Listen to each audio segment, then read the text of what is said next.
Elephants are one of the most impressive wildlife species in Vietnam. However, they are endangered due to habitat loss and ego train. In the past, they were used to carry tourists and in the logging industry to move tree trunks. Unfortunately, wild elephants are now almost extinct, and finding one in the wild is really impossible.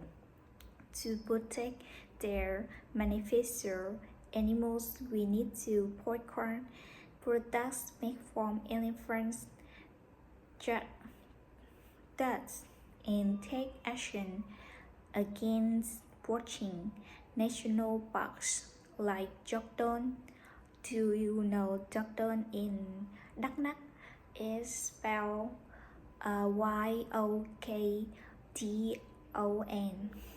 are working to release elephants back into the wild, but more efforts are needed to conserve their habitats and ensure they survive.